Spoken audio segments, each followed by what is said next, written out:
Thank you, Mr. Chair, and I agree we've had many performances today, but what we'd like is some answers. Mr. Secretary, did you invite Elon Musk for a briefing on war plans with China to the Pentagon? Yes or no is simple. There's been a lot of hyperbole and incorrect reporting around that situation, but we did invite Elon over to come talk to us generally, but there was no war plans being discussed. Okay, so whose idea was it to invite him to the Pentagon for a briefing? You mentioned you served at the pleasure of the president.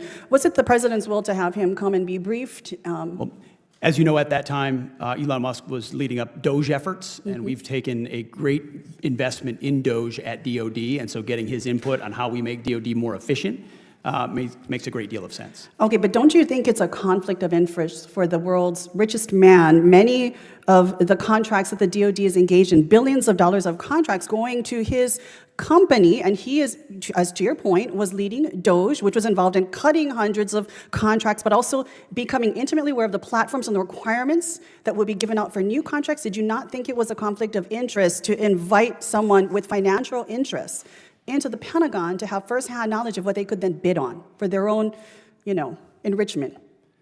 Ma'am, it was just an informal discussion, but I'll tell you, anyone that knows our Defense Department knows we show no preference to any company other than what your capabilities are, and we're grateful for the places where his companies benefit our national defense. So for a $280 million donation, the world's richest man with companies intimately linked and involved in billion-dollar contracts with the Department of Defense gained access into the Pentagon.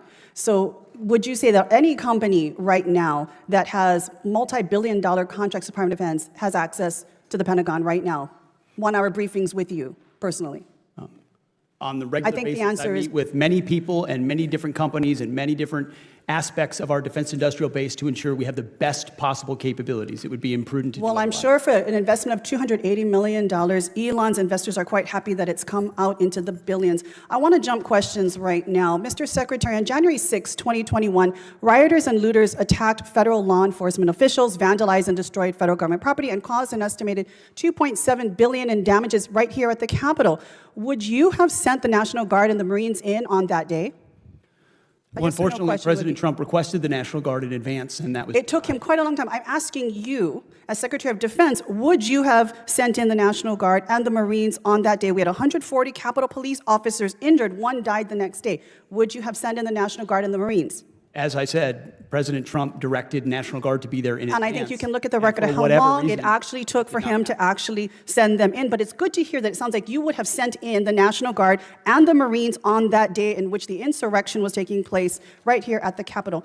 Mr. Secretary, during your confirmation hearing, you failed to deny the conclusion that you would carry out an order to shoot protesters in the legs. So let me be direct. Given what we are seeing across the country right now, would you carry out or issue an order by the president for our military to fire upon protesters actively engaging in their civil right to exercise free speech, their First Amendment rights? Would you give that order from the president? I assume you're insinuating what's going on in Los Angeles, and I wouldn't. Not just Los Angeles. If you take a look at protests throughout the country, it's a simple question. If directed by the president, would you order our military to fire upon protesters? Simple yes or no. Ma'am, we have, as you know, and as this committee knows, we have standard rules of engagement that are in place that give guidance to our troops, and they abide by them. I'm asking what you would do. Again, you said you serve at the pleasure of the president. Is that not true? I do serve at the pleasure. So if the president told you to shoot people in the legs, would you do so? Now, you failed to answer this question as well in your confirmation hearing when asked by members of the Senate. Because I refuse to accept a false hypothetical that's attempting to put me in a corner and make it look like a representative. At a time when we have more Marines and National Guard in Los Angeles than we do in Syria and Iran alone, I don't think this is a hypothetical. This is an actual situation that we are dealing with right now. So again, I will ask the question, the last 14 seconds I have, would you order our military to shoot at their fellow countrymen, if ordered by the president? I think it's interesting that for 4 years, insurrection was the left's favorite I think we know your answer. What you just watched is one of those exchanges that goes beyond politics and cuts directly into the core principles of democracy, civilian control of the military, conflicts of interest, and the limits of presidential power. When Jill Tokuda questioned Defense Secretary Pete Hegseth, she was building a broader argument about judgment, accountability, and whether the people entrusted with immense authority are willing to set boundaries, especially when those boundaries involve the president.